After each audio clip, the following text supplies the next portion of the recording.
So one of the speakers will be taking us through the 10 criteria. Then you'll be able to assess yourself at the end of the day if you're actually qualified.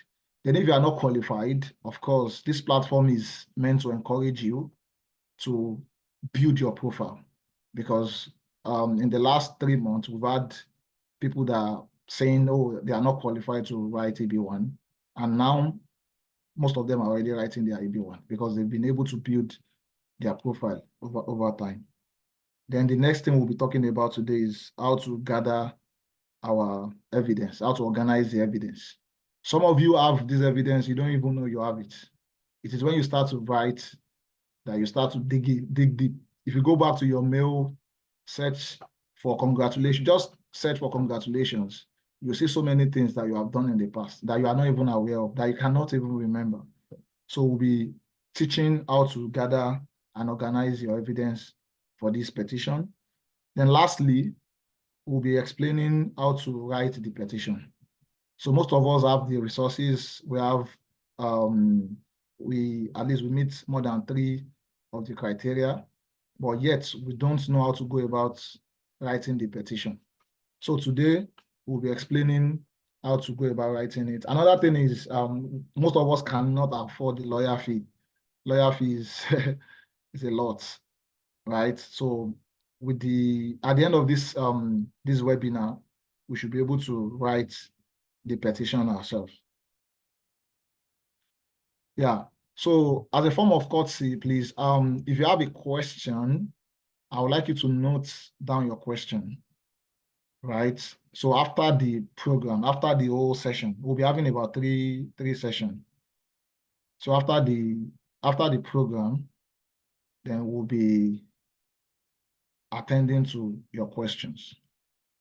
So if you have any question, I would encourage you to put it down on a note or on a piece of paper. Then at the end of the program, we'll be taking as many questions as possible. So without wasting our time, I would like to introduce our very own, our amiable and capable engineer Olamide Durodola. Hi everyone. Can you hear me? Yes, loud Very and well, clear. sir. Okay, thank you. So sorry, in case you hear some background noise from some big boys, so please don't mind. I'm doing kind of babysitting for my boy. So to kickstart, I'm going to be handling the first part and the second part, which is the introduction to the EB-1A visa, then the eligibility criteria.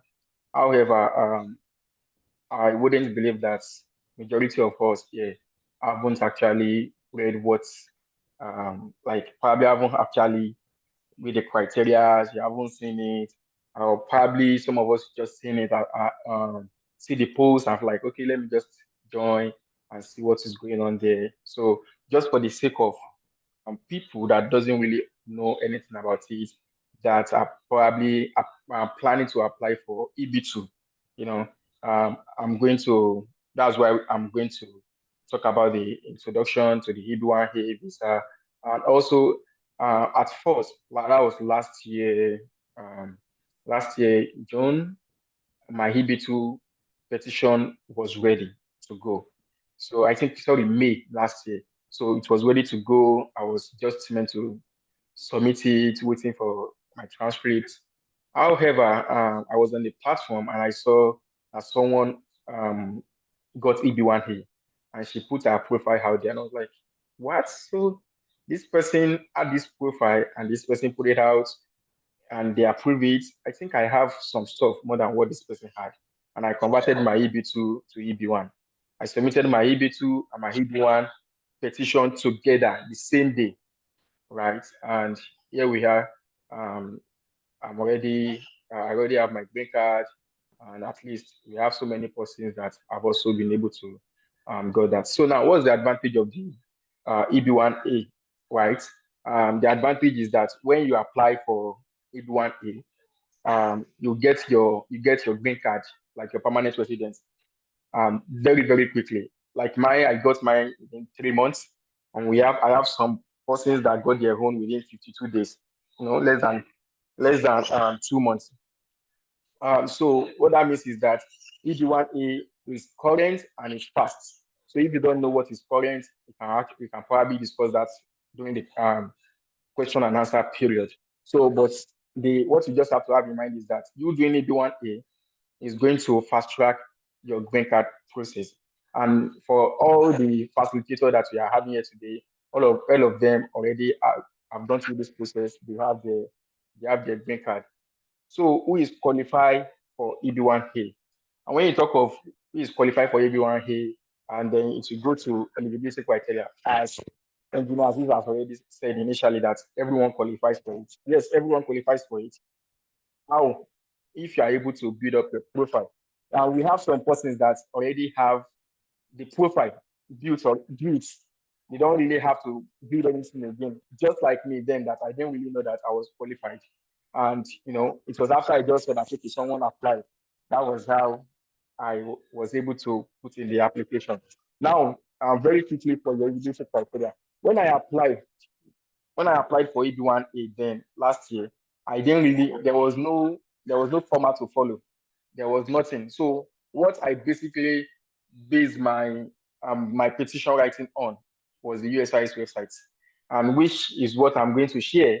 I'm quickly going to use that one to run us through what is expected of everyone. And I'll also put a link in the chats box.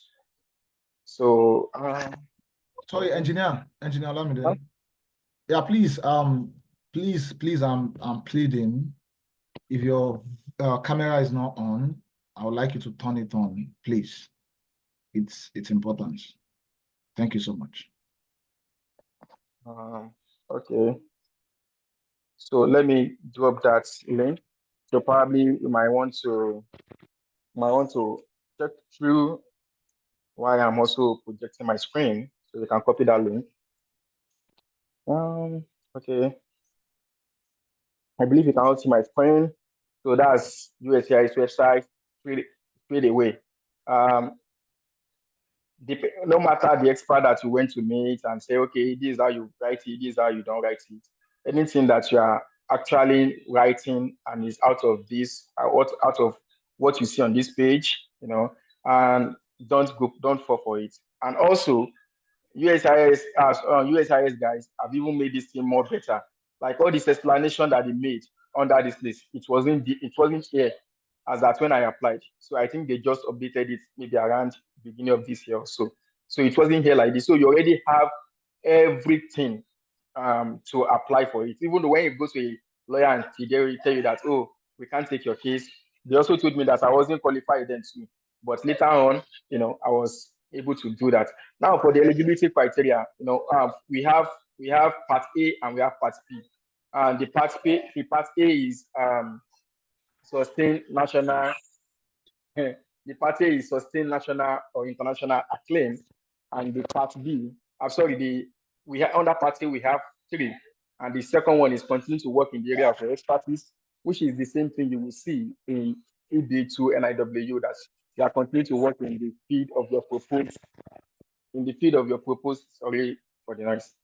field endeavor.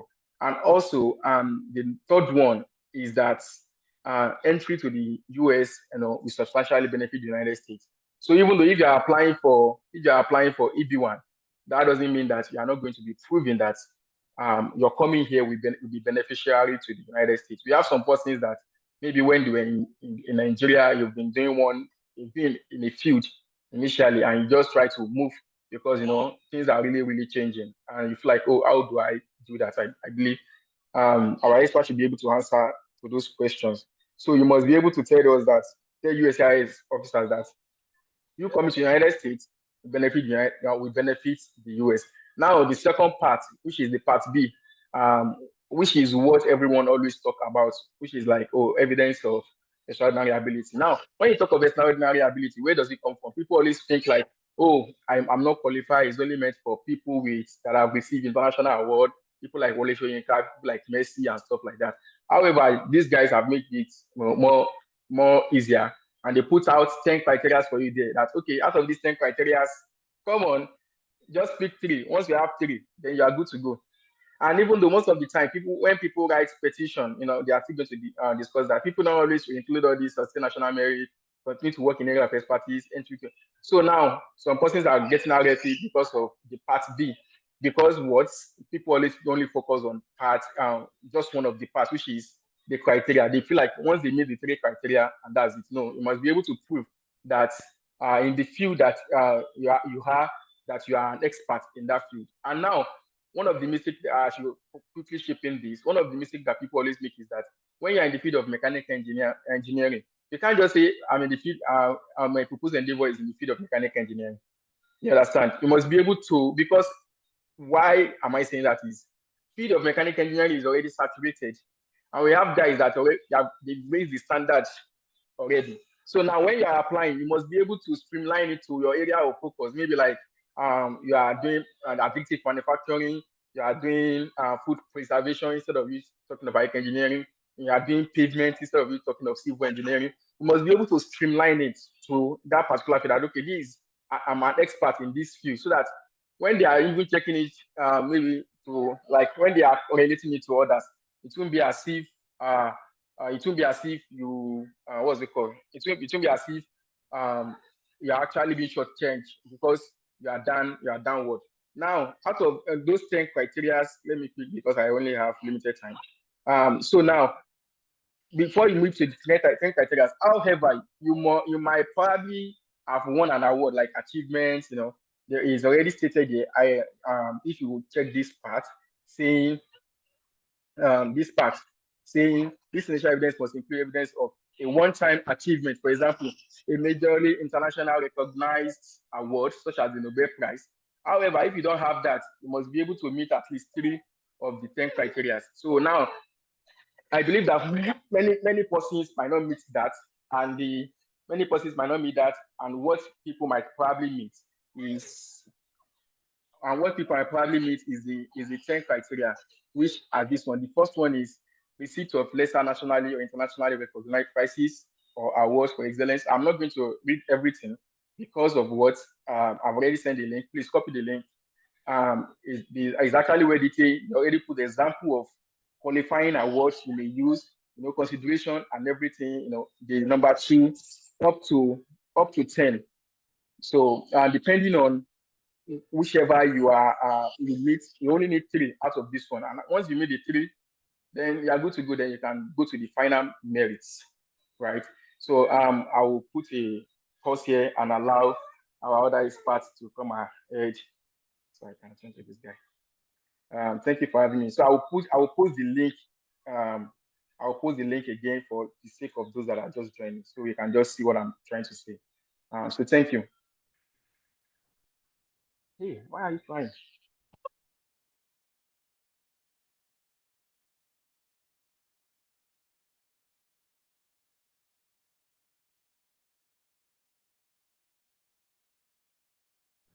Thank you for that presentation, Engineer Olamide. Thank you so much for all the shared information. You've really been helpful to a lot of people, and we really appreciate the willingness to help, especially for free, because some of these things people charge like exorbitant fees just to get it. And since it's a one-in-a-lifetime thing, people pay money just so they can get it done. So thank you for willing to give such information for free. So moving on, I know the technical person has asked everyone to put on their videos. I don't know why people find it pretty hard to put on videos. We're in a meeting or discussing, it should not be something difficult for you, right? And not to be really hard. And the technical person is going to take down anybody who wants to remain anonymous so that we can actually really discuss information that you need, right? So please, if you may, put it on. If you don't, then you will have to excuse others who want information. Excuse me, Engineer Dan? Yes. Please permit me to confirm that I would start to remove anyone with his or her video off. Please, we need that so that our presenters would have that free mind to be able to share every information they want to share. We want to know people we are discussing with. You understand? Please do that. We would not like a situation whereby we'll have to remove you.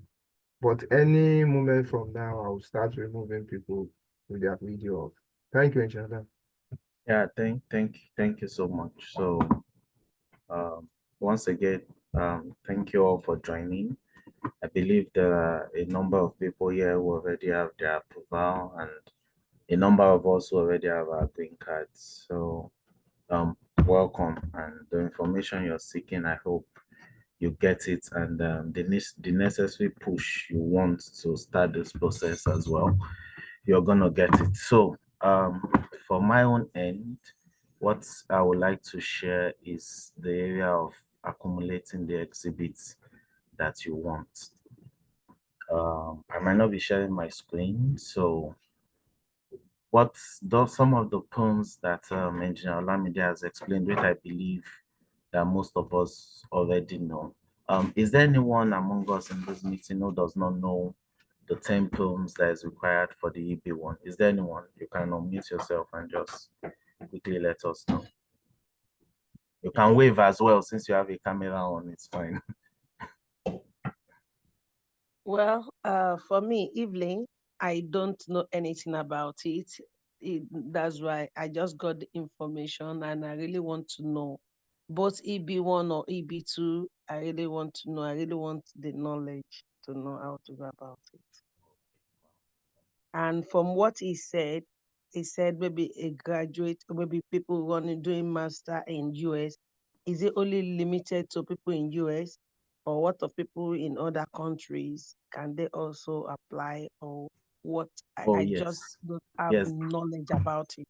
Okay, yes, that's fine. I think further information will come on that, just for the interest of time, so that everybody can actually meet up in the short time that we have to quickly discuss it. But just so you know, you can get the EB-1, EB-2 from anywhere in the world. Anywhere you are, you can get it and go to a visa center wherever you're located and get an immigrant visa to come to the US to pick up your green card.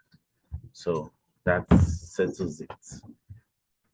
Akinola is raising up here. I can't even see the face, it's so blurry. Your camera is looking at the sky. Okay. There are a couple of hands up, but maybe those are the ones that are saying they know nothing about this entire process. So yeah, I equally raised my hand.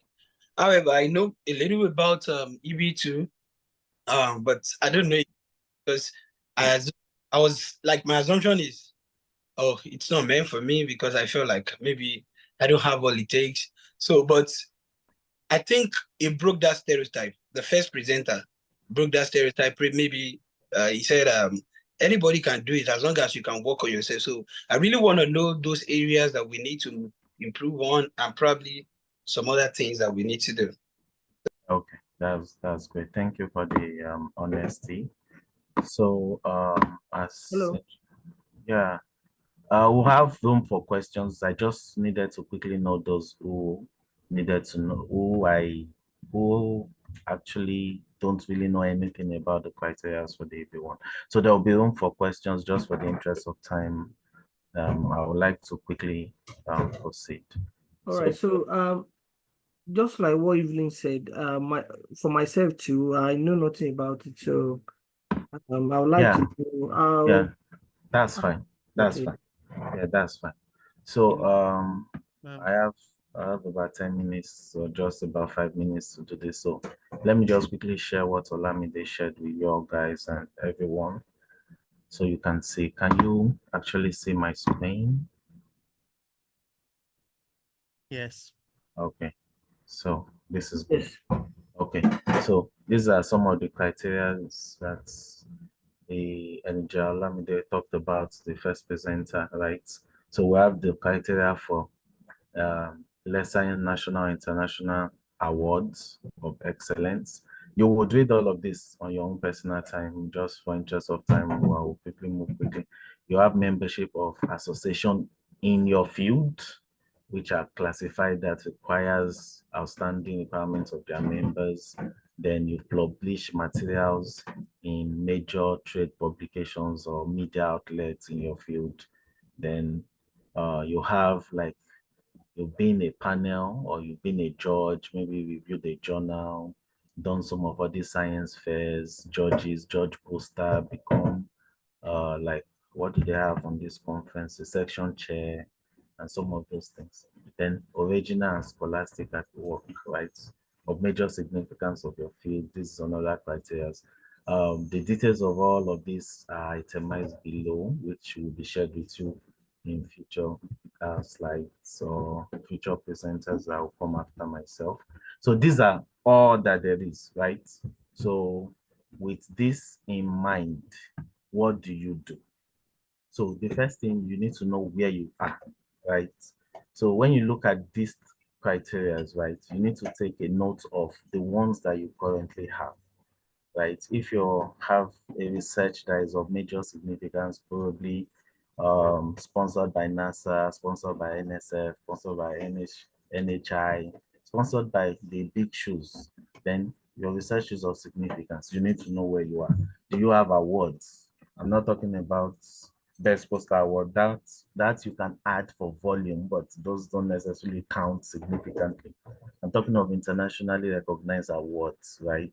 Do you have these awards? If you do, put those in the list, right? Have you judged other people's work in your field? Have you been maybe like a judge for a science fair competition of some of these high school students in the US? Have you been a journal reviewer? Have you been an editor? You know, have you been a moderator in maybe a symposium? Have you been, could you help me tell Ikenna, you might want to raise your camera, please. Thank you. Have you been a judge before? Have you judged other people's work? Maybe you were a reviewer for several other, what's it called? For journals, right? So these are some of the things you want to put together. So you need to put this together and say, okay, this is where I'm at. As at today, I have 2 points I can meet with the total amount of information I have. You need to take your time and take a list. I mean, check through all your emails. I remember when I was doing my EB-1, I didn't even remember that my undergrad was sponsored by Chevron. I forgot. I had to go to my Yahoo Mail. I've left Yahoo Mail for years. I had to go back to Yahoo Mail to check all those things. And I ran into some of those documents, some of those emails, right? And I was able to say, okay, yeah, I'm an expert because I've never even paid tuition. I've been paid for by scholarship on this. So that makes me an expert, right? Just as an addition. So you need to know where you are. Then when you do, then you select the other prompts that you want to prove. Then you might take a 2, 3 months, 6 months, 1 year period to build on those profiles. And what do I mean? Take, for instance, you're not a researcher, you're maybe in supply chain and you need to publish. Then you can interact with other people and say, hey, okay, is anybody working on this paper? Can we work? Then you get yourself some papers. You get yourself 4 or 5 papers, and then you have scholastic articles that you can prove. If you've not judged anything, and maybe you're a researcher and people have been reaching out to you, could you help us review this paper? And you've been leaving those things in your junk emails. You want to go back to those emails and say, hey, yes, I'm willing to review papers for you guys. Then you put on the time, if it's one time in a weekend, and review those papers, get those emails saved for which they invited you to review, and save the certificate that confirms that you've reviewed those papers, or probably an email that they sent to appreciate you. If you've not been volunteering to serve as a judge, maybe there are opportunities in your environment to serve as science judge, to serve as poster judge, moderators in research symposium, name it. There's a large number of things that you can do. Then you start volunteering. If you're in your school, for those in school and you're in your lab, you don't want to do maybe some of these associations that might help you, maybe Graduate Student Council, maybe National Association of this, and they are calling out, we need leaders. You need to come out and do those things, put in the time, so you can gather the necessary exhibit that you need to prove these poems. Then furthermore, we have several areas in the group where we can actually participate as a reviewer. There's the JEI in the group, but somebody else will talk more about that. But what I just want to let you know that this is possible. Whatever you don't have, you can get. Just give yourself the time. I want to accumulate this in a 6-month period, and then you get into this position. It might take your time, right? You might change some of your life patterns, but then you have a target and you're trying to meet that target. So, and you need to do the work to get those targets done. So those are some of the information I'll be sharing for now. I can't share everything in one webinar, even if I was given all the time. So then I will leave somebody else to run through all the poems that are there, so you have a better understanding of what we have, and then you can ask your questions when the time comes. So thank you all for listening. Yeah, thank you so much, Engineer Dan. Thank you for your time. We really appreciate you, sir. Someone asked a question the other time about the EB-1, how we can get started and everything. Yeah, like I said, EB-1 is a category for people who have extraordinary ability, right? All you need to do is to prove that you have extraordinary ability. It has nothing to do with your PhD. It has nothing to do with your master's or undergrad. You may have 5 PhDs and not be an individual of extraordinary ability, or not know how to even prove that you have extraordinary ability, right? And you may have just a bachelor's and you'll be able to prove that you have extraordinary ability. So for those that are just joining, I'm sure some people resumed this fall, like last week, right? So I don't want you to limit yourself to the fact that you are just resuming, right? In as much as you have interest in your academics, you can always do this side by side, because this is really, really important. We have people that have been in the US for over 10 years and without a green card. So if you can do it in a year, yeah, it's good for you. Because after school, there won't be like pressure on you. You won't have so much pressure on you to get a job or something. I'm sure nobody wants to go back to Nigeria. Like, even if you want to go back, you still want to achieve 1 or 2 things in the US before you go back. And one thing that will make your life easy is this green card. So if you are just joining any program in the US, I believe you are an individual of extraordinary ability. All you need to do is just to discover yourself that, oh, I really have this ability. Like Engineer Dan shared with us, there are so many programs on campus that you can participate in. Most of us, maybe during our bachelor's and probably master's back home, we are not the type that volunteer for events. We believe, oh, everything is just about your academics. So please, if you've been doing that, I don't know, this is like the best time for you to stop and look at the events. There are so many events around you, I'm very sure. For those that are in my school, I'm sure in the next couple of weeks now, you start receiving emails. So when you receive those emails, it's good. Make sure you volunteer. Volunteer for anyone you can volunteer for, especially those that are related to your field. Then for those of us that have not really started research, so when you see things like maybe poster competition, right? You don't need to have so much that you are putting there. If for some of the things that you have done back home, you can still put them together just to present something. When you explain to your advisor, I'm sure they would encourage you, because it will be an avenue for you to learn how to communicate your research to an audience. So even if you have not started research wherever you are now, you can pick some of the things that you have done in the past, put them together in a poster competition, then you start presenting. So when you're writing your petition, it will be very easy for you to reference those things that you have done. I could remember vividly my leader here, Engineer Olamide, when this 3-minute thesis came up last year in Auburn University, 3-minute thesis. He was one who encouraged me, oh, you can do this. He even came to my side, oh, let me see your slide. Then we started looking at it together, and I was able to come up with something. And it was part of the things that I used to push my EB-1. So I'm encouraging you guys too. When you see things like that, don't run away from it. So make sure you put in. For those of us that are not STEM, that are not studying STEM-based courses, right? You can also come up with something. It doesn't have to be a research. I've seen posters where people are not even like just little findings. You can just do some.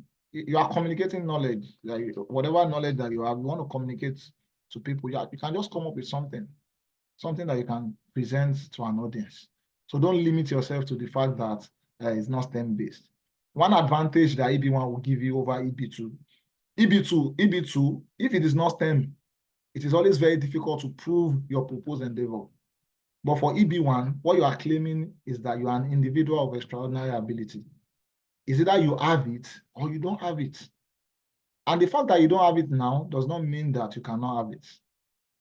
So there's a group, there's a WhatsApp group. I'm sure most of you guys are on the group. If you are not on the group, you can request for the link, probably after the meeting. We can share the link with you. So on that group, I'm sure a lot of people have been able to build their profile, because it's all about networking. You are networking with other people with similar interests. So when you're on the group, you'll be seeing information from time to time. And you can make use of those information to build your own profile.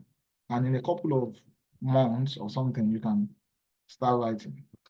And like I said, some of us are already qualified for this. If you're already qualified, I don't see anything stopping you from writing. Even if you have just spent a day in the US, it doesn't matter. We have people all over the world, like people that are not even in the US.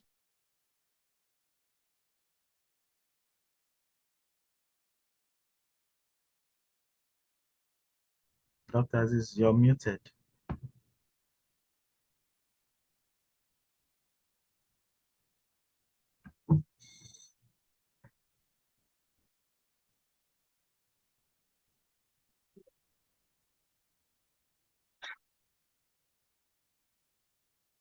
Sorry, how long have I been muted? Because I've been Just a couple of About 45 seconds or so. wow, I've just been talking. Okay, so please, I'm just trying to encourage us to, for those of us that are already there, you should start writing your petition. It takes time. It's not something easy to write. It takes time. And when you write, make sure you send it out to people for them to review it critically, right? So for those of us that are ready to write, I'm going to share, in fact, not just for those that are ready to write. I believe everybody here should be ready to write, because we are talking about 10 criteria, and you need to meet 3. I'm sure every one of us here have at least one criteria that we can boast of at the moment, right? So if it is just one criteria that you have, you can start working on that particular one. Start writing about it and see what you can get from it. So I'm going to share a document with us. I think I've shared this document before. So it's called the RFE template. I believe most of us know about the RFE. When you get an RFE, it's not the end of the world, right? But we want to try as much as possible to avoid getting RFE. RFE is just a request for more evidence. So they are not satisfied with whatever evidence that you have provided earlier. So they just need you to provide more evidence, right? But I believe with this template I'm about to share, if you use the template critically, if you use it judiciously, right, I believe that by God's grace, so everything is still God, for those of us that believe in God, right? After writing, you can leave everything to God. I believe by God's grace, you'll get your approval once. There won't be anything like RFE if you use this template like judicious. Let me share my screen. Admin, please, can you allow me share my screen, please? And I can see some comments Okay. from my boss in the chat box. Please make sure you read those comments. Those comments are really nice. They are inspiring. Okay. Yeah, Right. thank you, our technical director. Okay, I'm just going to share this. Can you see my screen, please? Yes. Okay. Yes. So I believe most of us have this document. Most have it, but they don't really understand the document. They don't really know how to use it. So I'm just going to summarize what is in the document. Engineer Olamide explained some of the criteria, like the 10 criteria. Then he explained the second part of your petition, which is very important. Because it's not just about you meeting 3 criteria. You can meet 3 criteria, and USCIS will tell you that you are not top of your field. When they tell you that you are not top of your field, it is very difficult to prove, right, that you are top of your field. So it depends on the field you are actually claiming your extraordinary ability. If you are claiming your extraordinary ability in a field like mechanical engineering, as my Oga stated earlier, it will be very difficult for you to claim that you are top of mechanical engineering field, because mechanical engineering itself is very broad, right? So you need to choose your field carefully. So how do you choose your field? So let me give you an example. If you are, let's say if you are a mechanical engineer and you want to write your EB-1 petition, so the first thing you look at is your research. What are you working on? What research are you working on? Are you working on additive manufacturing? Now, if you are saying additive manufacturing itself is still broad, right? You can streamline that your research to a particular area in that field. Do you understand what I'm saying? Like, for example, I'm doing my research on cellulose nanopaper. So I claimed my extraordinary ability in that field. So when I checked online, only few people have done research in that field. So it was very easy for me to claim my extraordinary ability in that field. It was very easy for me to claim that I'm top of the field, because only few people have done research in that field. But if I had said that I'm top of mechanical engineering field, then I'm a joker. So the first thing you want to do before you start even writing your petition is to look at your research interest. Then look at the area where you can do your extraordinary ability in. There are so many areas. Most of us have these, most of us are used to these AI tools. You can ask all these AI tools to generate some very interesting areas for you. And I believe you can come up with something very nice, something unique, such that when an officer is reviewing it, they will see that, oh, this is a unique field. So that's the first thing you want to do before writing your petition. So another thing is, so this particular document is request for evidence template.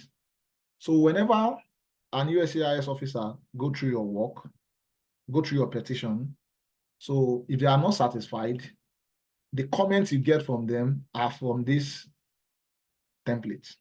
It's a template already. They already have the template. So when you submit your documents and they are not satisfied with that particular area, they just copy and paste some of these areas that you have not satisfied. They copy and paste it and send it back to you as your own personal documents, right? So that's why I'm saying that if you use this document judiciously, you shouldn't have any problem of RFE. So I'm going to just go through. So I'll start from the first category here, the first criterion here. So this is talking about awards. I'm going to use this as an example. I may not be able to go through all. So this is talking about awards, right? Now, if you scroll down to the documents, now look at what this is saying. Documentary evidence demonstrating the following: the criteria used to grant the prizes or awards. So what they are saying is that if you have an award that is nationally or internationally recognized, right? You don't just submit it that, oh, I have an award, yeah, take. They will not just take it from you. They need this. In your petition, you should write it in a very clear language. Criteria used in granting so award. Then under that, you put your criteria there. Then you attach an evidence. There must be an exhibit. You don't just tell them, oh, this is the criteria. You must always put the exhibit. Then the next thing they want to see is the significance of the award. What's the significance of your award? So you need to put the significance there. So it needs to include the recognition of the award. That's the national or international recognition of the award. Another thing is the reputation of the organization granting the award. Do you understand? So where's the award coming from? How reputable is that organization? You need to prove that. Like I say, you are not just writing. When you write, you are backing up your write-up with an exhibit. So you can go to the website and download things about the organization. Then the next one is saying how many prizes or awards are awarded each year. How many prizes are awarded each year? So you need to state it. So last year they awarded 20. So this particular category that I got my own award, they awarded 10. Then you need to prove that the award is also in your field. You cannot be claiming extraordinary ability in a field in mechanical engineering and be claiming that you have an award in music. They are not related. So you need to be able to link your award to your field. Then the last one is saying previous winners of the award. Who are the people that won it the previous year? So you need to make sure you put all these things together. If you give them all these things, I'm telling you that particular criterion is satisfied. No officer will give you RFA because you have already started. These are the things they want. So in plain, the same way they wrote it here, it's not about plagiarism. The same way they wrote it here, that's the same way you write it in your petition. So that when the officer is going through it, it will be very easy for the officer to pick whatever you have written. So same thing is applicable to the other areas too. So please, I would like you guys to go through this document. Like I said, I may not be able to go through everything. So this is for membership. So these are the things they need for your membership. I'm going to drop the documents on the group. So these are the things they need for membership. This is for media. If you have anything in the media, what they need is the title, the date, the author of the published material. Is it Vanguard? Is it Tribune? Is it an international media organization? You need to put all this information there. What's the circulation? What's the readership of that media? How many people read the newspaper daily, monthly, yearly? They need all those information. And like I said, you are not just writing. Whenever you write, you must back up your write-up with an exhibit. And it must be a reliable source. So when you put the source there, you put the link, let them verify themselves. So that's how it works. So this document has all the 10 criteria. So if you go through it, you can assess yourself even before you start writing. And you know, oh, I meet this criteria, you tick it. You can come up with a plan for yourself. Like I said, if you have been planning to write EB-2 before, or you are saying, oh, I'm not qualified to write EB-1, that's not true. I don't believe that. I believe everybody can do EB-1. It's just a matter of time. It's just a matter of effort. The amount of effort you're able to put in will determine the success you are going to get from this. So if you are ready, all you need to do is to come up with a plan for yourself. Look at all the 10 criteria that we have discussed there. Then see I'm sure you've met, you are currently meeting one of the criteria. If out of 10, you have just one, you are fine. Even if you don't have anything, all you need to do is just to come up with a plan. Once you have the plan, then you can work with it. So please, at the end of this meeting, I would like you guys to start working on it. For those that already have the criteria, you can start writing, or you can start gathering your exhibits, just the way Engineer Dan already explained to us.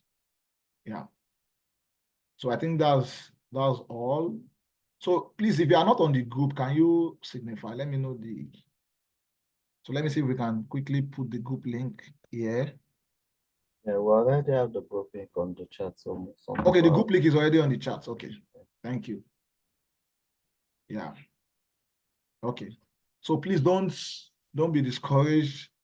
Everyone is an individual of extraordinary ability. You just need to discover yourself. Yeah. So I think that's all from my end. So I think the next thing is to take some questions our boss is still here, Engineer Olamide. I'm sure he'll be able to answer some of the questions if you have questions for him. And if you have questions for Engineer Dan, I'm sure he'll be able to answer them too. Then myself, I'm also available to answer questions. So please, if you have a question, just signify. Yeah, I have a question, please. No, please just signify so I'll call you. Mr. Babatunde, you can ask your question. But for the others, please just signify. I'll call you. I can see some hands up. Let me quickly appreciate you guys for bringing this on. Like the way you are discharging those informations, like it's looking like a propelling force. Because already I already erased EB-1 from my mind that I don't think I can do this because you understand. So, but with the information you have given, like it's looking like this thing is feasible. It's not rocket science. All you need is to. So I want to appreciate you guys for that. May God continue to be with you guys, and may God continue to increase you guys in knowledge. However, now my question is this: for an individual who was in a particular field before, okay, let me take myself as an example. I had my bachelor's degree in political science, so I came here on a PhD program for political science, but I actually lost interest in it. So I transitioned into management. I'm almost done with my MBA and with a concentration in supply chain management. So basically, can Howard, you're talking about award. Okay, for us like that we don't really have award, can professional organizations and professional certification, reputable organization, just like probably like ASCM, Association of Supply Chain Management, is a very reputable organization. It's globally known. And when you get certification from there, can that represent an award? Probably you get maybe 2 or 3 certifications from there. Can that represent an award? And like to what extent can you prove yourself that, okay, because you want to prove yourself in that new field that, okay, you have done this, you have done that. So what are those areas that one needs to work on? Okay, you can use a general example of to explain that. You might not necessarily use my field. So what are those areas that one needs to work on that can make one qualify for you? Do you understand my question, sir? Yeah, 100%. Yeah, thank you. Yeah, Engineer Olamide.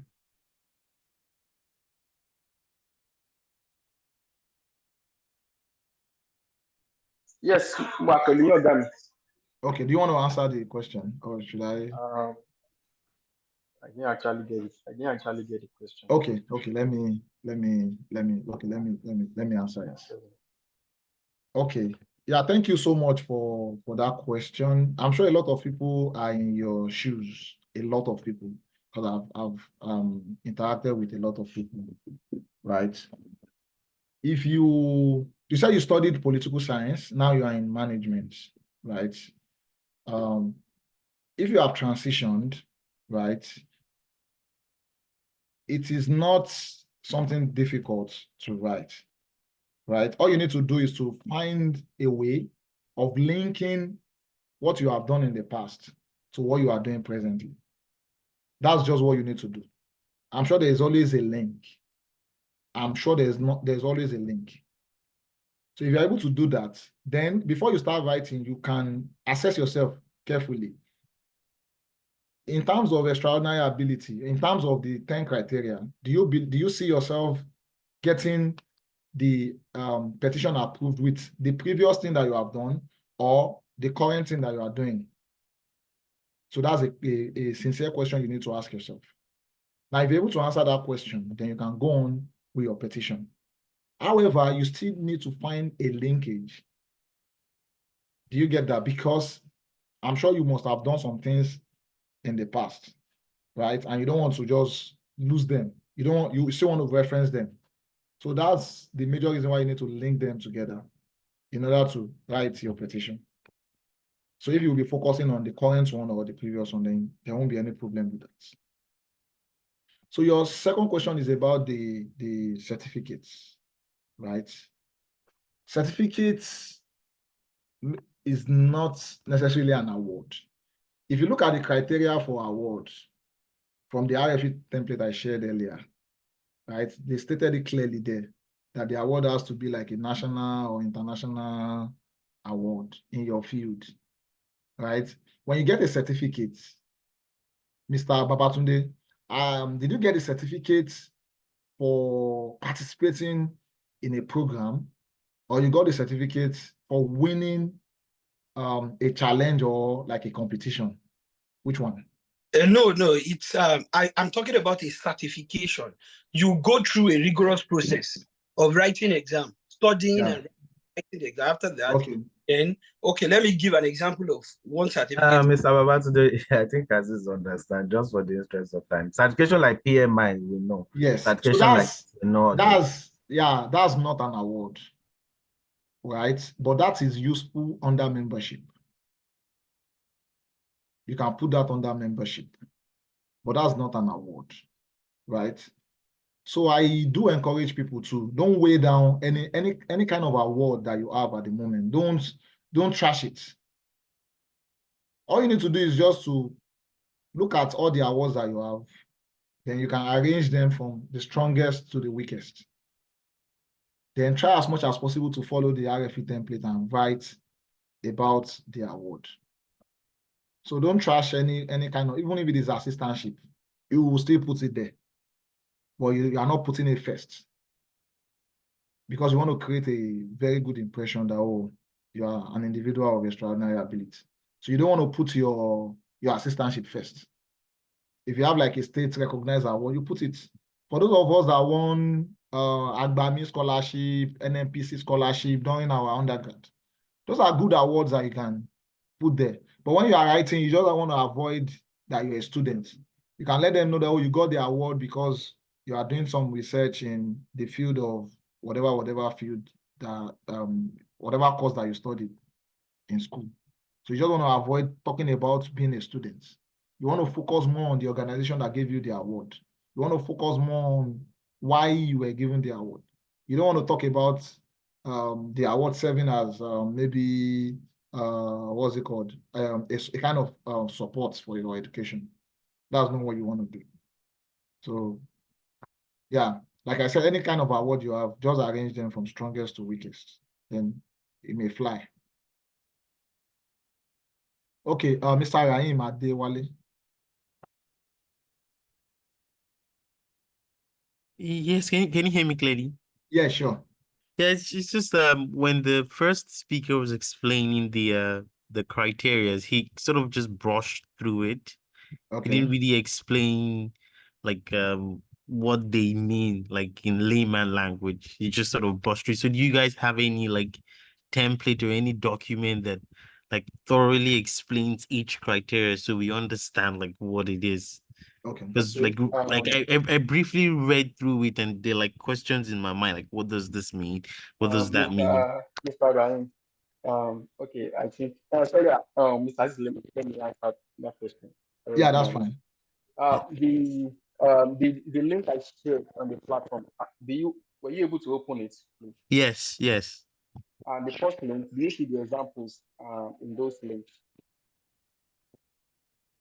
You know, oh gosh. Examples. They just like Yeah, they just the USIS websites that I shared with you. yes, right? like The USIS website I shared with you. Under each of the criteria, they have what you can use and what you cannot use. Like examples of, let's say, media publication, right? They have samples of media publications, what is expected and what is not expected. okay. If we actually say, okay, let's try to brush through everything into like we are going to spend like 3 hours on this call. So that's why I actually provided the link. However, when you go through the link and you check the examples being provided, and you feel like okay, you still have more questions. So that's why they have the WhatsApp platform. You can throw your questions there. But for easy, like to make things more easier and to not waste much of our time. That's why I push that link forward. Both the VSIS website and the RFP documentation is actually your guide, like is your Bible when you are applying for this. If you understand it very well, each of the criteria, then you are good to go. Okay. So that's why I didn't go into it, and I only asked 15 minutes for that section. Yeah, I understand. Yeah, please, I will share the template on the group. Okay. If you are not on the group, please make sure you join the group before the end of the meeting. I'm going to share the template on the group. All right. Thank you very much. So please, the template is very, very, very, very, very important. Okay. Very, very, very important. Yeah. Mr. Ikena.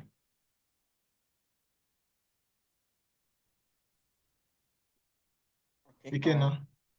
Can you all hear me? Yes, sir. Yeah, thank you so very much for this awesome information you all shared and being able to do it freely. Thank you so much to the organizers. So my question is this. You guys kind of made reference about having publications and this in publication and other things, if I can remember. So I would like to know, based on the different persons that have petitioned for the EB-1, how many publications from you guys' experience were kind of a minimum for them? And let's say for me now, I don't have much publication and I want to like start writing or collaborating with others. Will the number of citations really kind of impact the petition I'm going to submit? And also, let's say I have this paper I published or kind of collaborated with someone that is not actually within my kind of proposed endeavor. For instance, you kind of said something about additive manufacturing, but that's actually my field, but I collaborated with someone for kind of do something on nanoparticles. Will that kind of paper kind of add weight to my petition, or it should only be streamlined to what I kind of propose is the area I'm an expert in? Engineer Dan, do you want to answer that? Yes, thank you. I'm in additive manufacturing. So I don't think there's any difference with nanoparticle and additive, except you want to, because additive starts with process optimization, right? So, and process optimization has to start with materials, which is your nanoparticles. Everything about additive is nanoparticles, unlike our stencil and etching process, which are traditional. So I'm speaking more additive terms. So just one thing you need to know, which also boils down to the initial question that was asked. You need to find a way to marry your endeavor. If for any case you find it really difficult, select the ones you've done before and the ones you are doing now. See the one that has the best weights given the RFE document and go with that and push it. But nothing is too difficult. I have bachelor's in mechanical, master's in mechanical, PhD in electronic packaging and additive manufacturing, FEAs like FHEs, flexible hybrid electronics. But then in my master's, I did materials and I did renewable energy, waste generated energy from biogas, biomass, and all the others. What I'm doing now is additive, right? But then I had to read up. You know, as Senja Olamide said, you can't be lazy about this. You need to do the work. You can't just jump into the WhatsApp group and be asking questions like, hey, how do I do this? You need to take your time so that when you ask some certain level of personal questions, people can give you reasonable answers to those questions, right? So when I was reading on my own study, I discovered that about 62 million waste has been generated by these your iPhones you throw away and these things, right? So I was able to say, okay, what my research is doing is trying to do sustainable electronics, which is what I'm already currently doing. So if I'm trying to reduce the waste that is generated, and when I was in my master's, I actually try to use waste to generate energy. So energy from waste and now reducing same waste in electronics. So I was able to marry it, as difficult as it may seem. So everything still boils down on you, what you want to do and how you can think constructively on some of these things. And as you said, use AI tools, let them give you suggestions so you can put your thinking in a very straight direction. So thank you. Thank you so much. Engineer Dan, thank you so much for answering that question. Aziz. Yeah? Hello. Yeah, I'm I with you. think there is a second part of his questions which has not been answered. Okay, what's that? That was, he was talking about citation. Did I get you right or wrong? Oh, yeah, Yes, that's yes. true. Yeah. That's true. Yes, That's I true. would like you to share more light. So, yes, sir. Yes, sir. Citation is important, right? But all the 10 criteria have been shared, and I don't think there's any criteria that talked about citation, right? So having 1 million citation does not give you approval. Do you get that? However, citation is important because when you are writing that your work is significant, you want to prove that your work is original, your work is significant, then you need citation. If you don't have citation, if you have patents can work for citation. Do you get that? But Yes, I do. if you have citation, even if it is 1, that's sufficient. All you need to do is to reach out to the people that cited your work, right? Then even those that have like 20, 30, 40, 50 citations, you may reach out to 50 people and none of them will respond. So what do you do in that this thing? If you're in that situation, what do you do? Right? You may be lucky to have just 1 citation and you reach out to them and they will just reply you. All you need to do is just to include that in your original work. And what you are doing with citation is to prove that your work is globally recognized. Your work has been used by other researchers in your field. That's the major thing citation is doing for you. So, but if you are not really writing about your original work, then citation may not be so important. Then again, when you are writing your scholarly articles, right? Even if you don't have citation, I believe that your scholarly article will still fly. Even if, but it is very good to have citation. And that's why you have this group. When you have a paper, you can put it on the group. Oh, hello, I have a paper on, so put the title there. Let people know that you have a paper in that area and talk to them. Whenever they are writing another paper that is related, they can cite your work. So that's collaboration, that's networking. Hello, I would like to ask a question. Hello, Rose. I think there's a kind of protocol. Yeah, I was wondering, how do I do that? How do I, So what's the please protocol? just raise your hand. You'll be called. I'm using my phone and I'm not sure where to go to do that. Sorry. Okay. So I'm going to call you. I have about 5 people here. So I'm going to call you after those. Thank you so much. All right, thank you. So I believe I've answered your question. Yes, you've done good justice to it. Thank you so much. Yeah, thank you. Sheyi Adekoya. All right, yeah, thank you so much. Hold on, sorry. I think that is the first part that was kind of skipped. Please give me time to kind of talk. Sorry, say. So I kind of asked question based on you guys' experience. How many publications were the people that won the awards? Like, what were the kind of minimum? I don't think there's a minimum. I don't think there's a maximum, right? So, but it's good to, for example, when I wrote my petition, I think my petition was about 99 pages. If I'm going to write a petition, I don't think I'm going to write up to that. I don't think I will ever write up to 99 pages. So when I was writing, I was just trying to like put everything. Do you get it?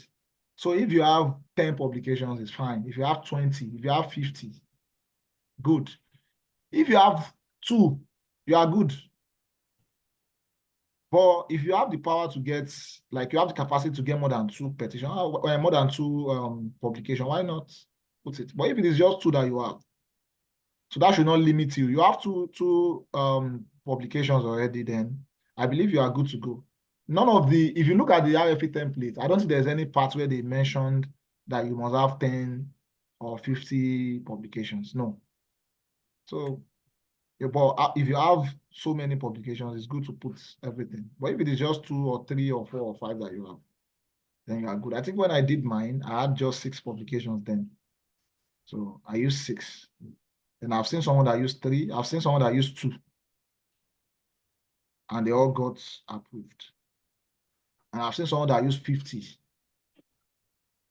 So, yeah.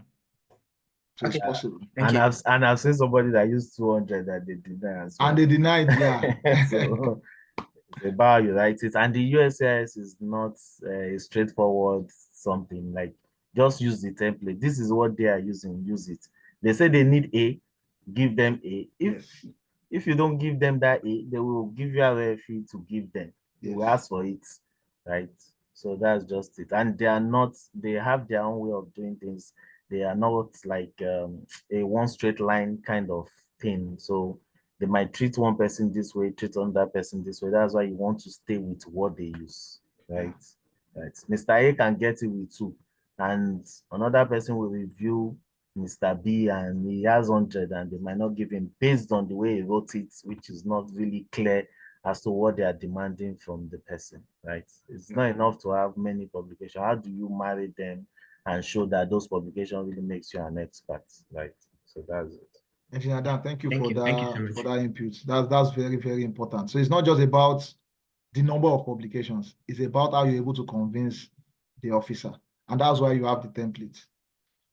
Templates, when I wrote mine, immediately I saw the template, I was just very happy. Like, it took me I think it took me additional 3 weeks. And I was able to arrange my petition. I wrote them like word for word. The same way they wrote it in the template, I just copied and pasted it. So, and I was able to explain each of the sessions. So please, if you can do the same thing, that's fine. So it's not just about having 1 million media publications. If you have just 1 media, you are good. If you can write it well, it's fine. So let me see. I think I still have. Okay, Mr. Sheyi Adekoya. Yeah, thank you so much for your time today. I really appreciate it. Just some few questions. I think I have about 3 questions I want to ask, and 2 of them are kind of like related. Yeah, so at the moment, I've been able to apply to be a reviewer for I think about 3 different journals, and then I got accepted. But then I have not been able to review with them, although they kind of like issue a membership certificate for me, that I can show as an evidence that I serve as a reviewer with those journals. Okay. And although I have yet to actually like review with them, yeah, that's like a question. Is there like a way I can kind of like claim this, or even though I'm here to like serve as a reviewer with them, though I have evidence from the body that I'm a reviewer with them, and some of it can actually be verified online. Yeah. And then the second one is that I've been able to judge high school science fair. I mean, towards like my plan towards this. And then, although I was not invited, I kind of like applied, and then I was called to review for the science fair. And then I also have like a certificate to that, but I was not like invited, and it's high school science fair. So I'm looking at, would this like really count for judging the work of others in my field? Though I'm a chemist by profession, I'm currently my PhD in chemistry. And then I judge like chemistry division in those science fairs. Yeah, so I just want to know whether this will work. And then the last question is like, I also want to know like the average wait time for EB-1, without premium processing. I was able to like get that with premium is going to be about 15 days from internet yesterday night. But then, do you have an idea of how long it's going to take without premium for EB-1? Thank you. Engineer Olamide, are you going to take that?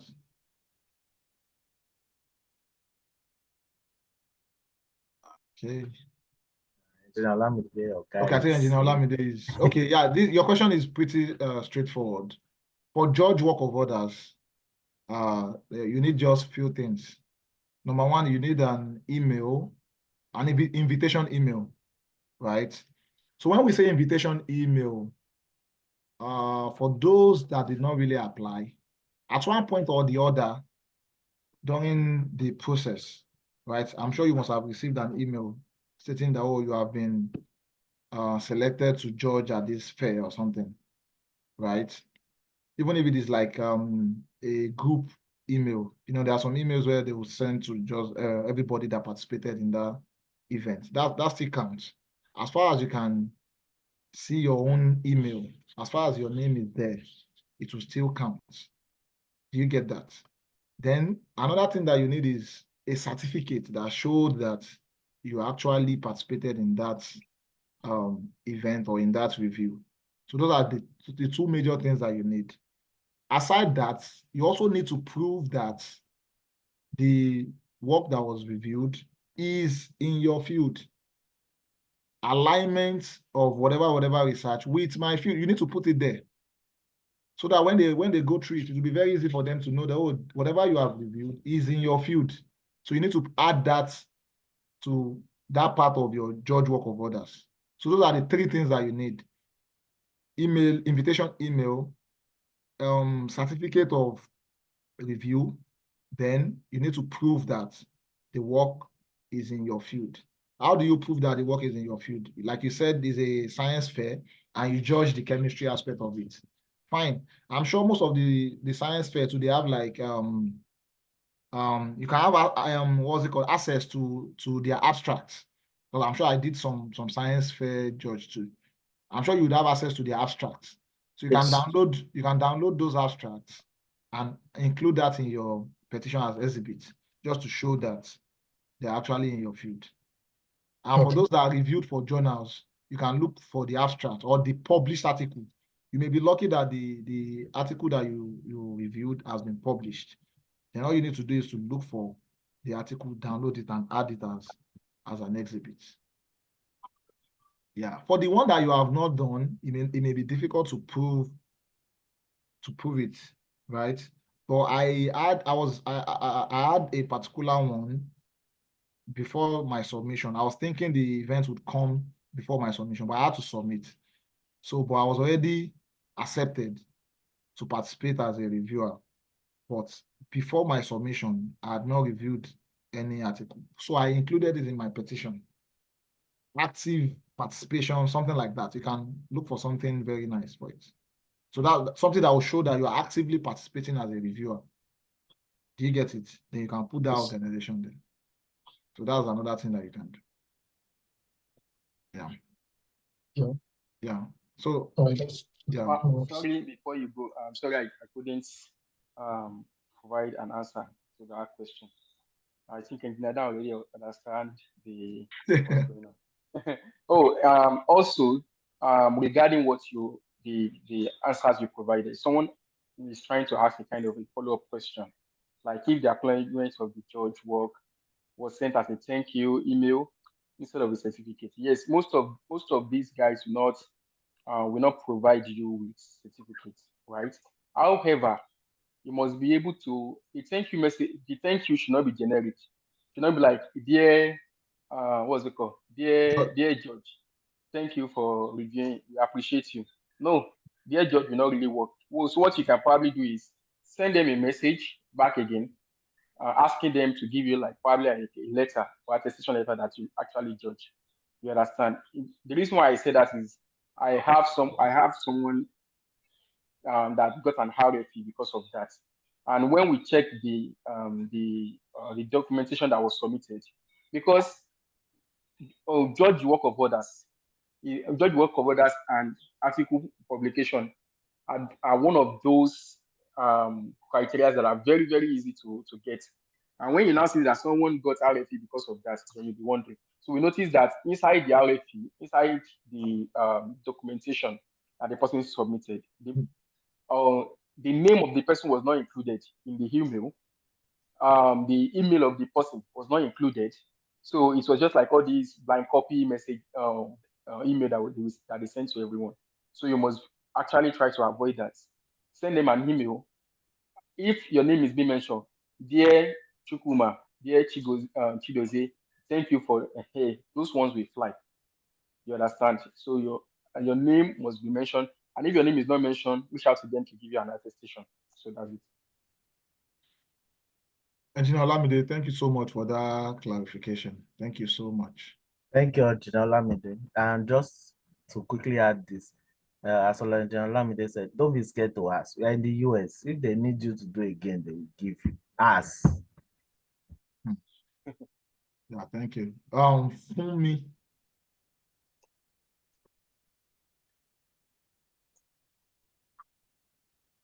Is Fumi on the line? Yeah, I was trying to unmute. Yeah. Okay. Good afternoon, everybody, and thank you for putting this together.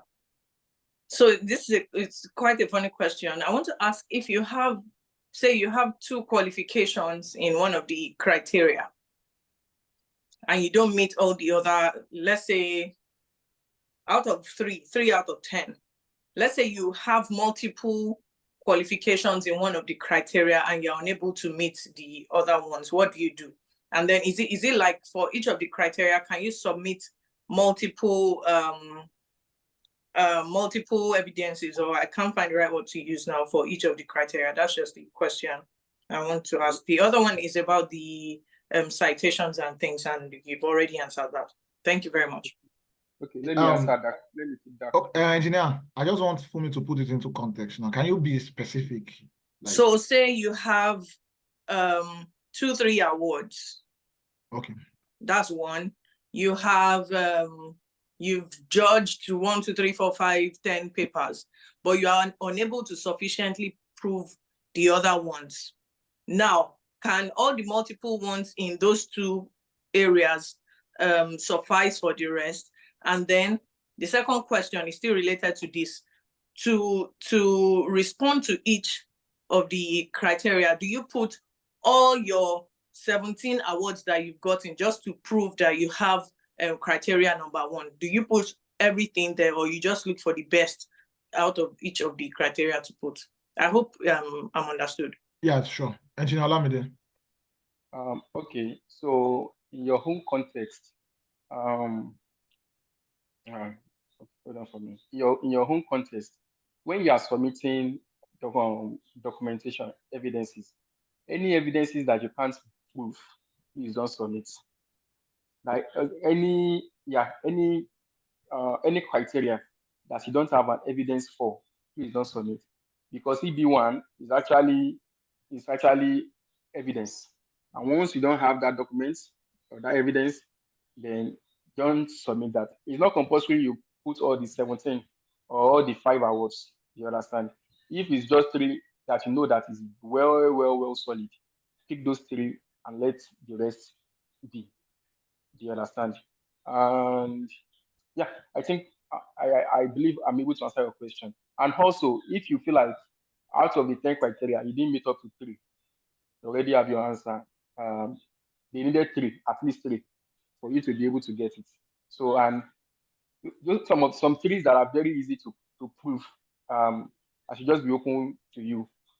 Leading critical role. If you've lead some roles before, you can use leading critical role. Is one of the criteria that is very easy to prove.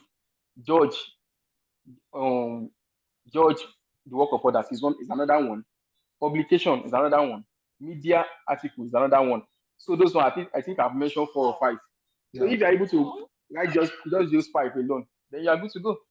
So I think you must meet 3 before you can say, okay, you are good to go. If you don't have the 3, that's why they have the platform. You can also build your profile and build your shared timeline. So yes. Okay. Yeah, Engineer Olamide, thank you so much. Thank you for the wonderful answer. I think I still have some hands up. BF, who is BF? BF is here. Thank you. Thank you for the session. God bless you. God bless you guys. So I have just one question about sorry. BF. Your video is on. Your video is off.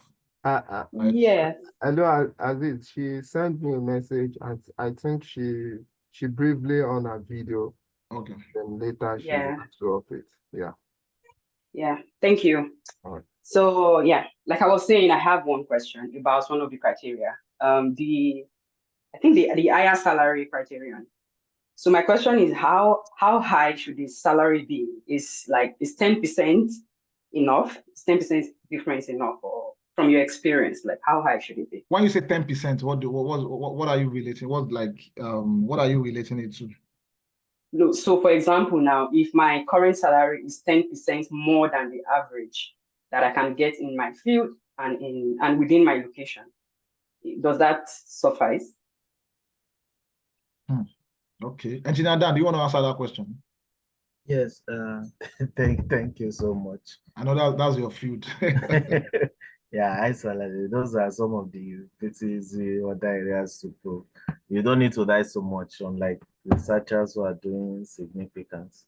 So I wouldn't say 10% is so fine, but then I wouldn't say no. And this is the reason. For some of us who have had teachers, USCIS officers have a particular template they use. but the USCIS officers as well as immigration officers have the ability to use their discretion. You can do 10% and one of the USCIS officers will use his discretion and say, well, 10% is a bit higher, let me approve it. Somebody else will do, and this one will say, no, this is not in place, right? So what you want to do, you want to check salary range within your field, within your area.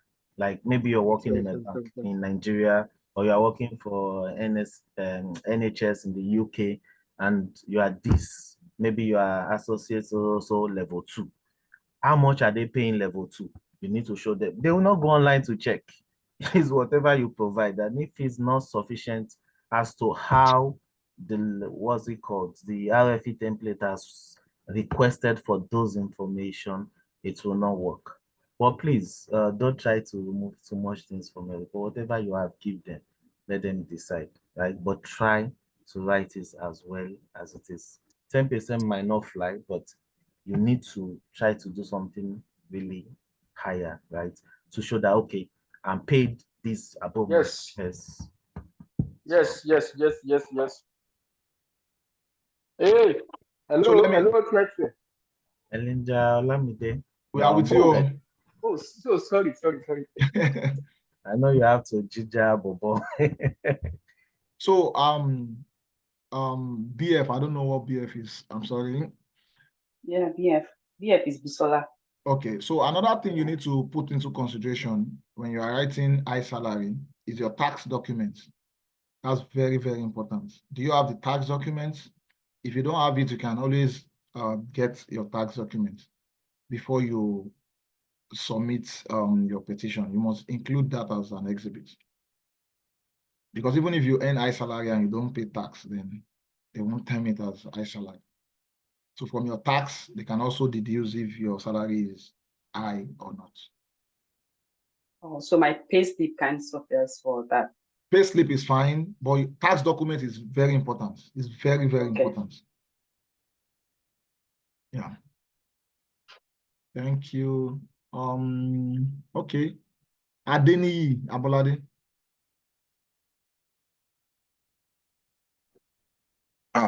I'm sorry, I didn't know it would be so quick. Thought because I just raised my hand like a few minutes. Can you hear me? Yes.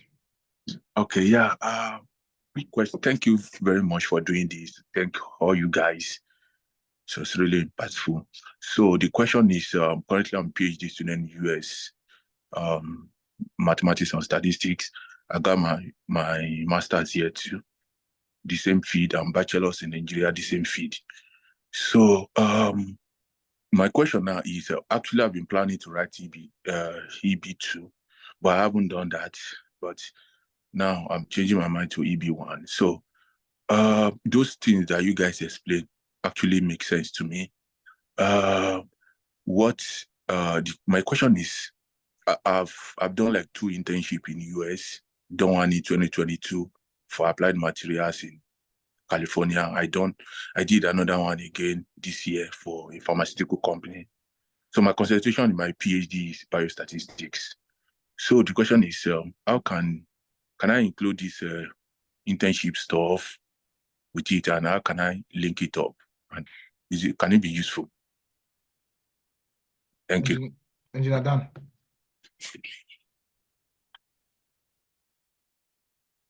Yeah, thank you, Dr. Aziz. Yes, please, by all means. So again, you need to go through all the, what's it called, the RFE documents. So there's an area of what's it called, critical role. Your internship can work pretty well in those areas when proving that.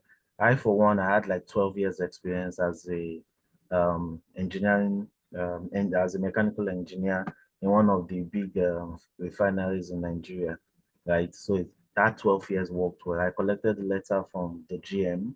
I collected a letter from my senior mechanical engineer over there, right? And I had my pay slip, I had some of those documents, and I piled them down to prove that I was really essential for the engineering role, which I was as a critical role. So that will work for you very well. You just need to reach out to them. Hey, please, can I get a letter confirming that I did this role. And if you have some more documentation on those and some of those W-2, since you did this in the US, that you pay tax during those period of working with them in your internship, you can add all of those and those will work for you. But when you go through the RFE document, you see everything in plain English, what you need to put. So you try to go for those things, ask questions and get them. And then if you have some more clarifications, the WhatsApp group is there, you can drop it and those questions will help others as the answers have been provided.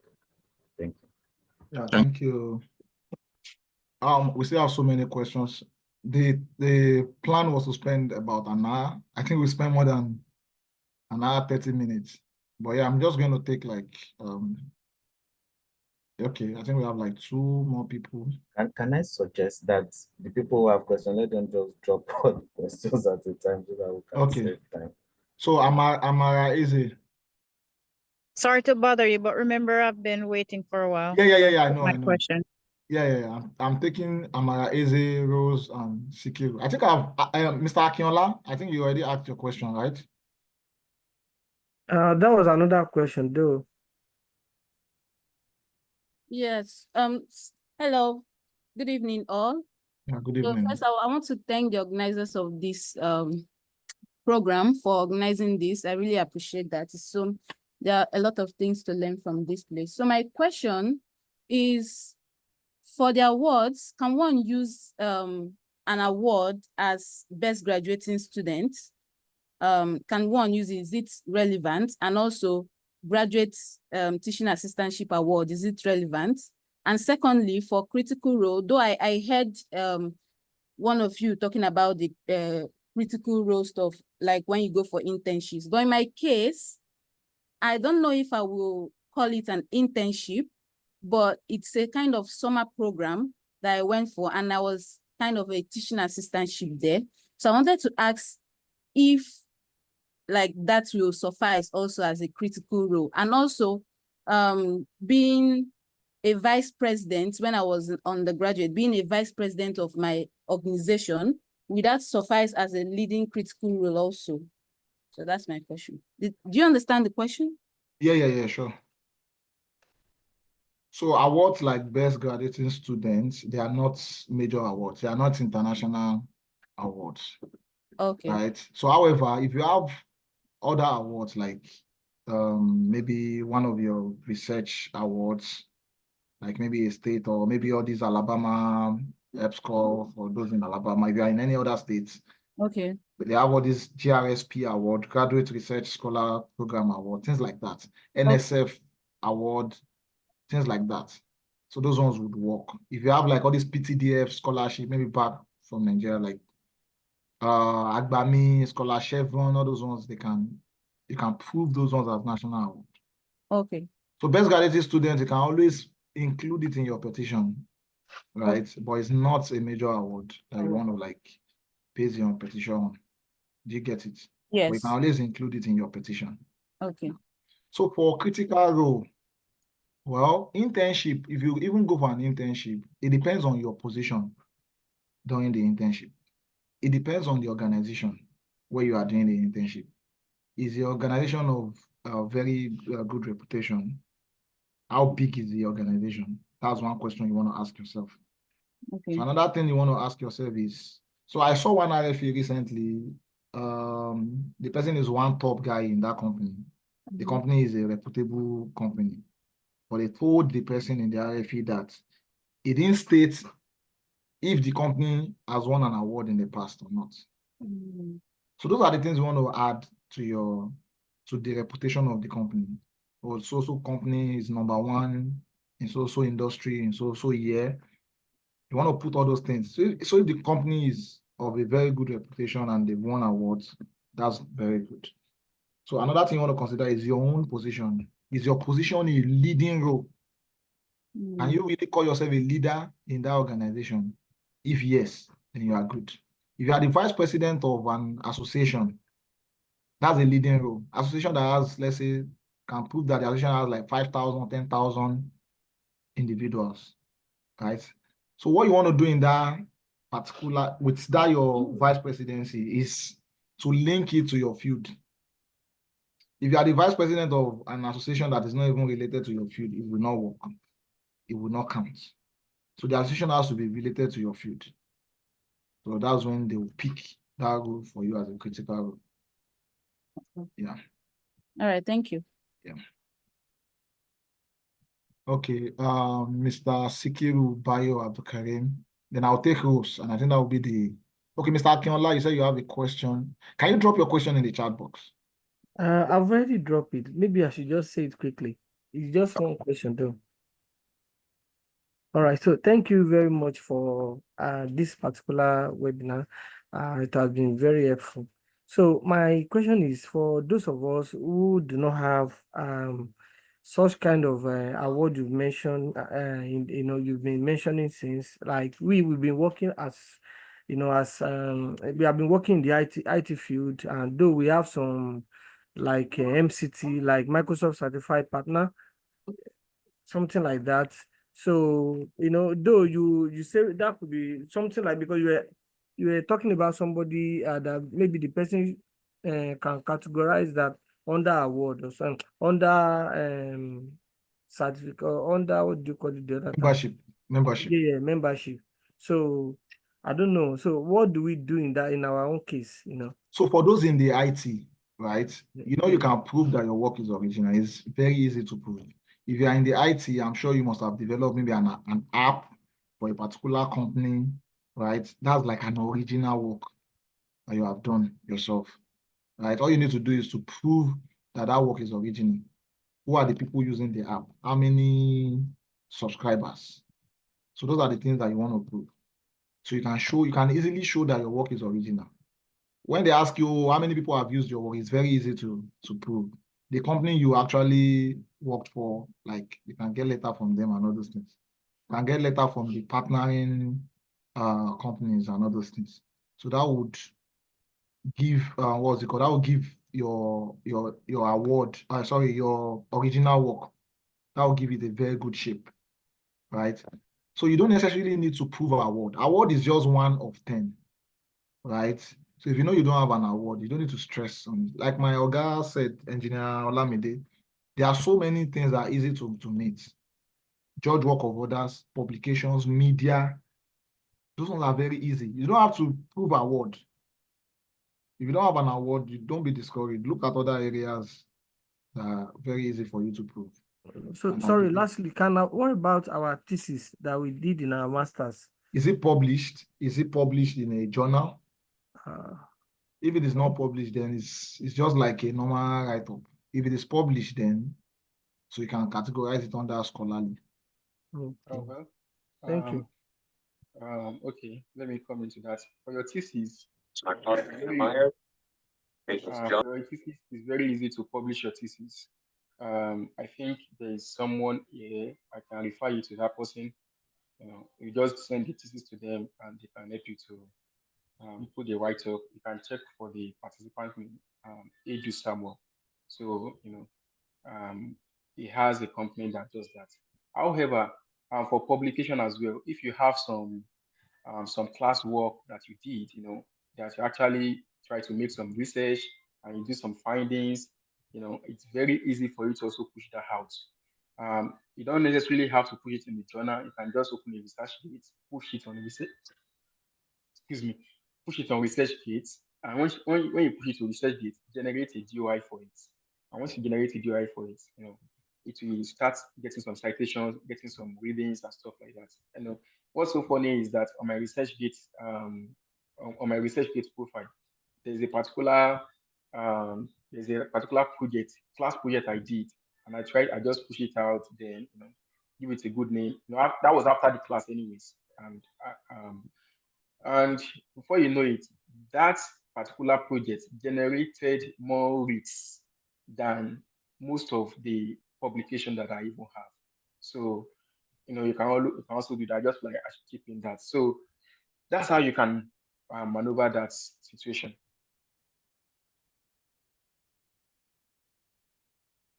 Okay, thank you so much. Someone is asking about grants in the chat box. When is it going to be my turn? Yeah, sorry. I just saw this is a very important question too. That's from Shalom. So one thing about grants is this: the grants, who won the grants? Is it the PI or the student? Shalom, if you are here, you can quickly unmute. Let's talk about this. I want the grant. You want the grant? Yes. Yeah, I think that should work. The grant is in your name. Yes. Oh, yeah, that's fine. That would fly. In fact, that would not just fly for award, it will fly for so many things. You can use it to prove that your work is original. You can use it in so many areas. So if you read that template very well, you'll see areas where you can use this particular grants. In fact, you can use it to push all your petition. You'll see it in almost all the pages of your petition because it's a very good one. Is it NIH? That's a very good grant. So you need to put the value there. Is this something you can share with us, the value? So the two grants, one of them I'm a PI and the other one I'm a COI. The NIH is the COI and then the American Heart Association I'm a PI. Okay. So like the watts, is this something you can share with us? Like the amount, or what do you mean what? Yes, the amount. I think you can do that privately, Okay, yeah, that's fine. Yeah, Shalom can reach out later. Yeah. So the reason why I'm saying that is when you are writing, if it is a huge amount, you can put it in your petition. Okay. So put the amount there, and even when you are writing your, what's it called, table of content, let it appear in your table of content. So that when they even go through your table of content, they already know that you have a grant in. So in your name and the what, you have to put the what and everything. Okay, thank you. And also, if you can even push a media publication house for that grant, or if you don't have it already, try to push it out. When you push it out, that means that you already have the criteria already, because it's actually a major. Can you talk about the media? Like, how do we initiate that? Or do other people have to write about us? Oh yeah, like the grant you won now, is a big one. In fact, it's one of the stuff that is meant to even make the page, the media, the media, compared to all those stuff that they always push out there. So you've done something wonderful. You can definitely chat the admin hub on the WhatsApp group. They can actually assist you. Probably you direct you on how to do that. So I think it should be kind of easy because you actually won it, and you should be able to blow your trumpet. If you don't blow your trumpet, nobody will blow it for you. When did you win the award, the grant? January this year. I got yes. So it's something you can still push out. Yeah, you can push it out. Okay, thank you. Yeah, you're welcome. So Mr. Sikiru Bayo Abdulkarim. Yes, can Rose also add a question with Sikiru so we can answer both at the same time? Yeah. So Mr. Sikiru, you ask your question, then Rose. Is Rose still here?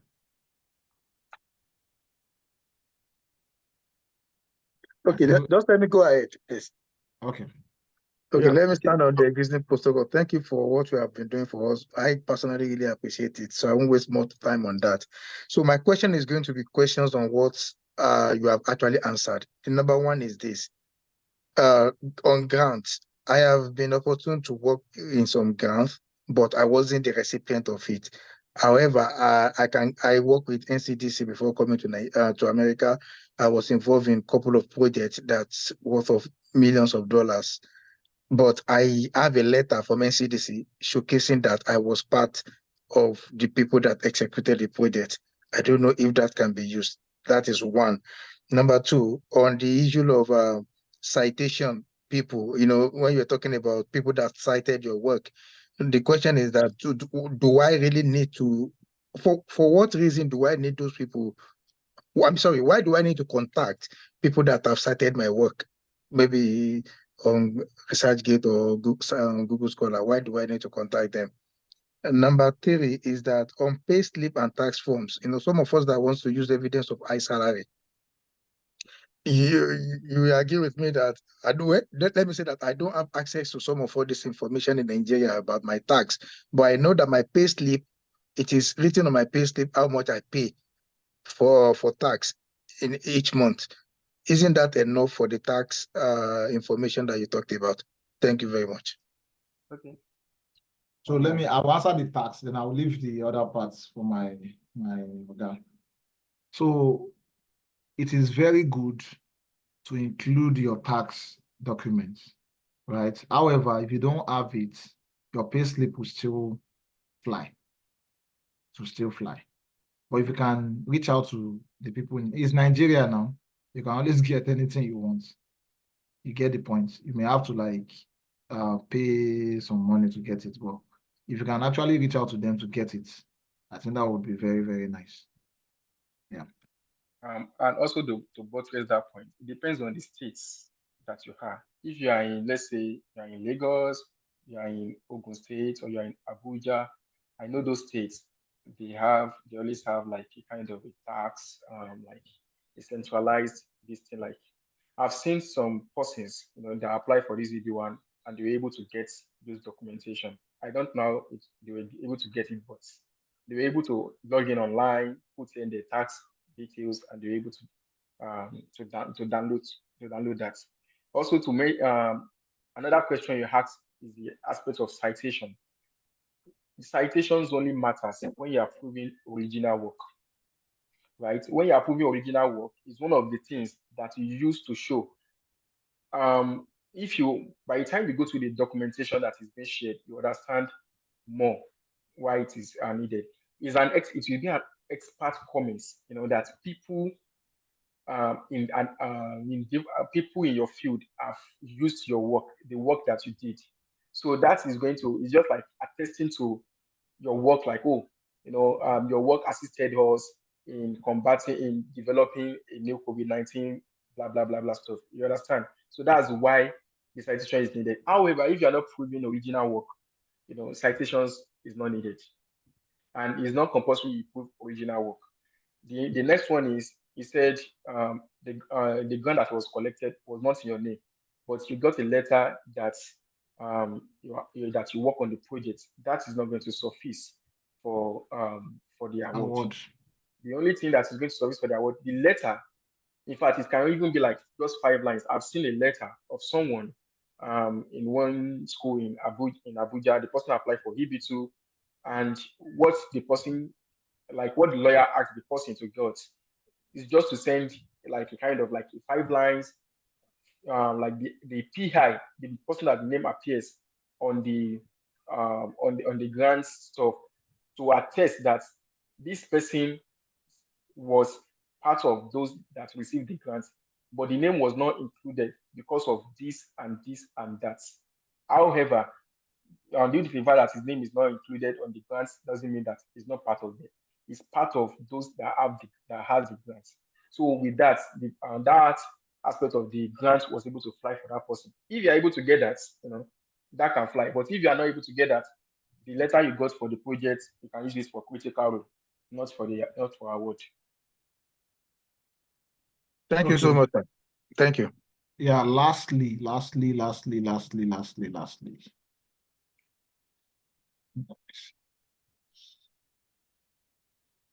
Am I still seeing someone? What of the lady that asked that you haven't called? Yeah, I think she left. I think she left. Maybe she thought. Chinaza. Yes, Chinaza is the only I'm person here. who is in it. Yeah, So, yes, thank you guys so much for coming up with this. It's been very enlightening. We've got to know a lot about EB-1.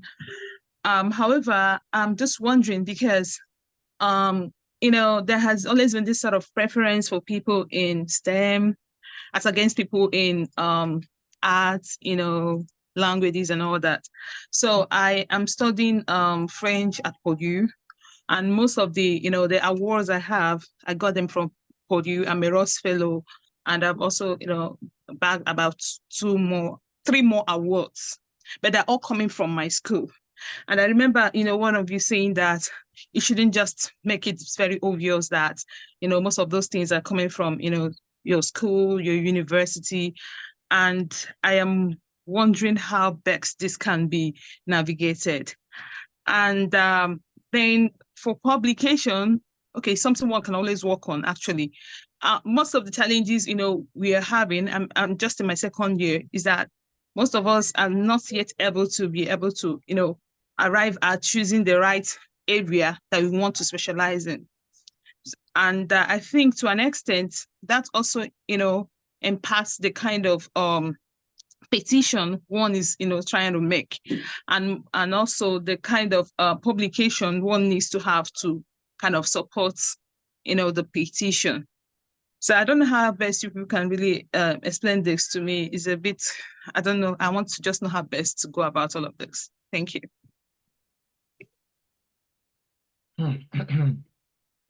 Yeah, I'm going to talk about some part of the question. Then I think Engineer Olamide and Engineer Daniel would also talk about. So I think you mentioned the fact that you don't have like a focus yet, right? A research interest. Am I right?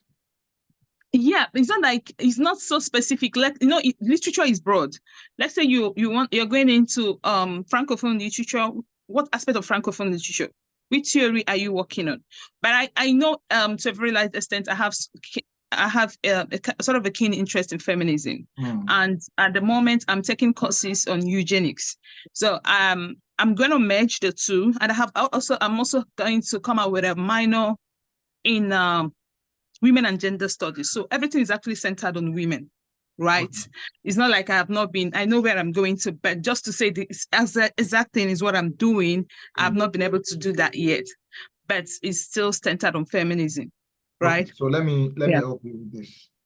So like I said this at the beginning of the webinar, that EB2, when you talk about EB2, most of the people in STEM, they always have this advantage. That EB2, because you are in STEM, it is very easy for you to prove your proposed endeavor, that your proposed endeavor has like national merit and all those things, because you are in STEM. For EB1, what you are claiming is the fact that you are an individual of extraordinary ability. You have extraordinary ability. That's what you want to claim. So it has nothing to do with either STEM or, in fact, there's a particular criterion that talked about artistic exhibition. If your work has been exhibited before or something, that's a criterion on its own. So it's not just limited to those in STEM. As far as you can prove all this, right? You can publish in your field, right? If you have scholarly article, that's one criterion already. If you have, for example, those awards that you won in your school, are they in the media? If they are in the media, like a reputable media organization, that's another criterion on its own. Your work, you don't have to base your petition on what you are doing, like in your PhD. Okay. Do you get what I'm saying? Just look at the things that you have done in the past, right? And see the area where you can claim to have an extraordinary ability. And that's the area you are going to work on in your petition. It doesn't have to be the area you are working on in school. Do you get that? Yes. Yeah. So I think I've been able to answer your question. What I can say for Chinaza is that it's like you don't your case, you probably need like a personal discussion, like consultation, like, okay, do this. You explain more. You can do this one. You can do that one. Your own case is not a case of answering questions for just 2 or 3 minutes. So if you join the WhatsApp platform, you can always reach out to the admin. Maybe through call, they can probably be able to put you through very, very well. At times, I always have some calls with people.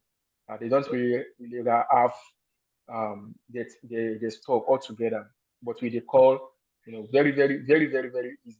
You'll be able to just find a way of fine-tuning what you have. You understand? So just try to reach out to try to join the WhatsApp platform. Reach out to probably one of the admin. So they will be able to help you out. Yeah. So thank you so much. Mr. Ismail. So I'll take this last question. Please, let's make it brief. Ismail Olani. We have just 4 minutes. Yeah, can you hear me? Yes. Yeah, so I have like a couple of questions, right? So one of the criteria is membership. So I belong to some societies here in the US, but all of the memberships are students, graduate student membership. Would any of those membership fly? So my second question is also that I've been selected I've won some awards before, and like an international 3-minute thesis competition that I came out second, and then I was in my master's. So those that were in the finals, there were like 10 of us, and we have postdocs, PhDs, and I was able to get second position. I don't know if that will fly. And also, I've been selected for a series of summer trainings. In fact, in some weeks' time, I'll be going to Italy for a training, and I was selected amongst the top 14% globally. So I don't know if that will also fly amongst the awards. And lastly, the media publications. I have about 5 media publications, but most of them are like these 5, they are affiliated to universities, my home university and our like collaborators university. So I don't know if those publications too will fly. Thank you. Okay, Engineer Lamide, you want to help us with that? So please, if you have questions, I think you can just drop it on the group, right? Because we have other programs that we need to attend to. So, Engineer Lamide, can you help us answer this question? So please, if you have questions, you can put it on the WhatsApp group. Then we'll do justice to them.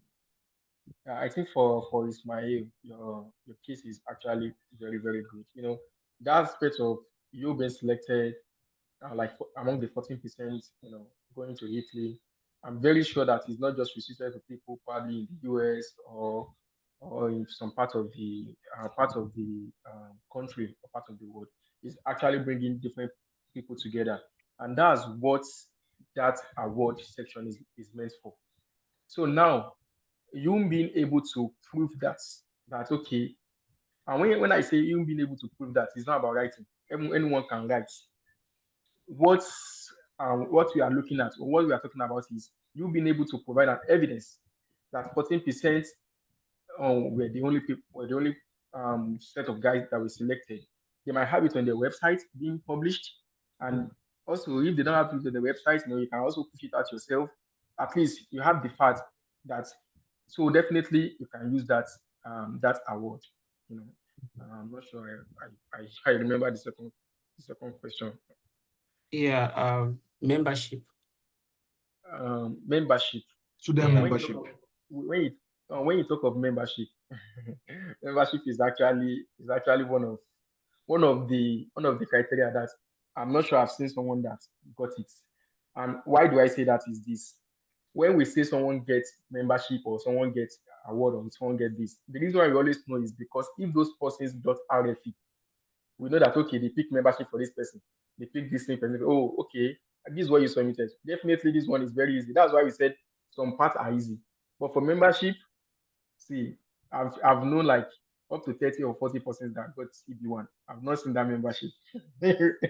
I'm not scared. I'm not trying to scare you, but they joining an organization like NSBE or civil engineering stuff is not what they are looking for. They are looking for now.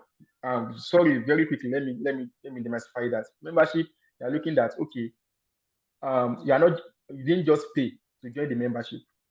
You must be able to provide the list of those that review the membership before you join, and you must be able to provide the profile of those persons that they are top in the field. The other time, you must be able to provide the criteria, and all these things is not letter. They are asking you to provide the constitution. So everything must be documented inside the constitution that Ismail is part of the people reviewing. He has this profile, he has this, he has that. I don't know that type of membership actually, so it might be kind of difficult to prove. But you can try it out. If it works for you, then we'll be able to check with others that it worked. Yeah. So what's the last one? The last one was media publications. What time? Media publication. Yeah. Media publication is very easy. What do you want to know about that one? I mean, like I have like 5 of them, but okay, like 3, like 2 from my university, 1 from our collaborators university, and 1 from like an independent story writer that just approached me, and give me an interview, then publish it on our website? Very, very easy. Those ones from your school, try to republish it, probably in some Nigerian newspaper. Or Okay. you understand? Republish them. So with that, you can back it up with any other stuff. So I know of someone that they did, and that's what I also told the person, to just try to republish it. So when you republish it, you can use, because when you are doing publication, I think engineers can answer more of that. There's a website, analytics, people be visiting the website, the person that published it and stuff like that. And when you just use just for your university alone, it won't have so much traffic. You understand? So because when you are talking of traffic, you are talking of millions, billions. So definitely you might want to go for all those higher ones. I don't want to mention it particular. If you don't know how to do that, just chat with some of the admins.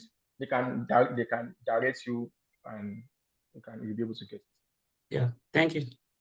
So, Mr. Ismail, you have a very good profile. I think you should just go on with your petition. Whenever you are done, you should send it out to people, let them review for you before you submit it to USCIS.